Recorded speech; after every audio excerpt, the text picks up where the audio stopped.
What's going on, y'all? You're now watching the greatest channel that has ever existed. My name is Bitcoin Benito, and I truly appreciate you for being here with me. So today we're going to talk about how Pulsechain is better for the environment and Bitcoin in general uses a lot of electricity, but how it's not really actually a problem at all, okay? So we're going to get into details of that. So what we have here first is a tweet from Richard Hart that says Venezuela is disconnecting the Bitcoin miners from the grid. Its neighbors, El Salvador, recently made Bitcoin a legal tender. So that means that all companies, all businesses must be able to accept Bitcoin no matter what. Okay. And they're just very heavily focused on Bitcoin. They use miners. They use geothermal miners. And we're going to talk about that later in this video to mine the Bitcoin in El Salvador. Meanwhile, Venezuela, which is going through a lot of problems, they are a communist type of country, Venezuela. And they're going through problems. Okay. So communism works in small groups, but it doesn't work in larger cities, communities, and countries. Okay. Because human nature overrides everything. Richard Hart says that Pulsechain solves this by requiring 99.99 less energy and electricity. Pulsechain has higher throughput, lower fees, more features, 10-second blocks instead of 10 minutes. It's more decentralized too. Pulsechain is better tech. Now that's true. Pulsechain is better tech. I've been heavily invested in Pulsechain in my course, which you need to watch if you want to learn how to get into Pulsechain and you want to learn how to get into riches. Look at the screen right here. In this course, I talk about how to get into Pulsechain and how it's better and how it uses a lot less energy and the fees are lower. And the transaction time is about 9 to 10 seconds. So it's really great. I talk about all of that in my course. That's true and all, but Bitcoin is bigger. It has a much, much larger market cap. Pulsechain has a market cap of like $500 million or to $1 billion up and down. Bitcoin has a market cap that is over 1 trillion. So it's about 1,000 times larger than Pulsechain. Not 1,000 times, probably like 100 times larger, but yeah, it's a lot larger than that. Anyways, so the Ministerio and listen, I'm trying to learn Spanish. I don't know any Spanish yet. All I know is bonjour. That's not even Spanish. All I know is ¿cómo estás? Okay.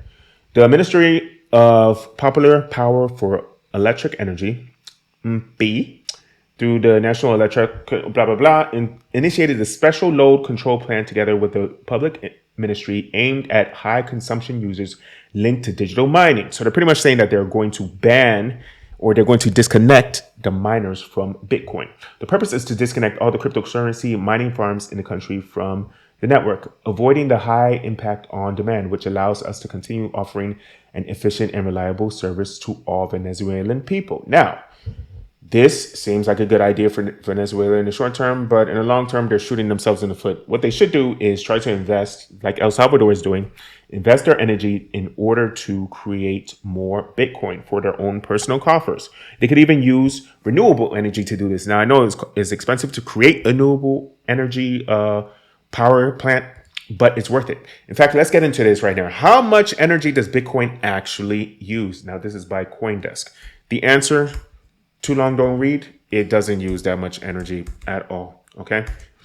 Now, Bitcoin uses less than half the energy the banking system consumes. There you go, according to recent data. So Bitcoin doesn't use any energy, and the energy that it does use is so minuscule compared to other forms of financial systems, such as the banking system. As new miners join the fray and Bitcoin network continues to grow, so does its energy use, okay? So we scroll down here. How does Bitcoin use its power? It does it by running computers that does the hashing. Often referred to as a new gold rush, it can be hard to comprehend how something with no physical manifestation, that's true, there's no actual real Bitcoin, can be so resource intensive. The Bitcoin network relies on thousands of miners, which are just massive computers. And the computers that you can buy yourself, the computers are just really expensive. Miners running energy intensive machines 24/7 to verify the transactions to the blockchain. This system is known as proof of work, okay? To maintain competitive advantage over other miners, many larger operations are forced to scale up and upgrade their equipment, upgrade their computers, okay? Especially the application-specific integrated circuit miners. These are the ASIC miners that you might have heard about. Why is power consumption a problem? Blah, blah, blah, blah, blah. In reality, let's look at this chart. Bitcoin is not a problem. Bitcoin uses less energy than Chile, less energy than Belgium, less energy than Kazakhstan. Most of those places I just listed, you're not going to be able to point it on a map quickly. You don't know where they are, or you might not even have heard of them before. Have you heard of Kazakhstan? Okay, fine. You have. What's the capital? I don't know. All right. So the energy use that Bitcoin does is actually very, very minimal. Bitcoin uses less energy than Christmas lights. Bitcoin uses less energy than video games. Bitcoin uses less energy than washer and dryers, okay? So Bitcoin uses less energy than all of these technologies. And do we really need Christmas lights at all? Be honest. Do we need them? No? Okay. So, but Bitcoin actually has real world value. Bitcoin is a arbitrage against the traditional financial system, okay? It's a secondary market that's not directly tied to the US dollar or any other fiat, okay? So in life, it's much, much better to have many options. It's better to also diversify. So you need to diversify into holding precious metals, holding stocks, holding real world fiat money, and also holding Bitcoin. And to be honest, I think you should put 90% of your wealth into cryptocurrency, into Bitcoin. There's nothing else that's going to explode in the next 8 years. So what are you doing? It's so dumb. The only thing that you really need to have is just US dollars, if you live in America, of course, to spend on your day-to-day and to spend on your bills. But all of your savings should go to cryptocurrency. And then you need to sell it at the end of 2025. But from now until 2025, September of 2025, you need to put all of your extra money into cryptocurrency. Anyways, so as of September 20, researchers at the Cambridge Center of Alternative Finance found that 62% of global miners relied on hydropower. Yes. So even the power that's being used is renewable. Okay. Let's look at the chart. 62% is hydropower, renewable energy.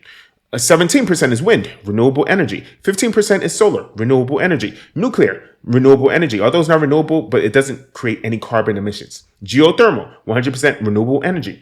In El Salvador, they're actually using volcanoes to run a power plant that then creates the cryptocurrency, creates the Bitcoin. Very, very smart, okay? So if anyone comes up to you and says, oh, Bitcoin is wasting so much money, Bitcoin is so useless, it just doesn't really do anything, and all it does is just suck energy out of the ecosystem, refer them to my video so they can see step by step how Bitcoin does not use that much energy, and it's all good, okay? It's better than video games. It's better than Christmas lights, okay? So I'm telling you this because I thank you, I love you, I appreciate you. Let's get this money.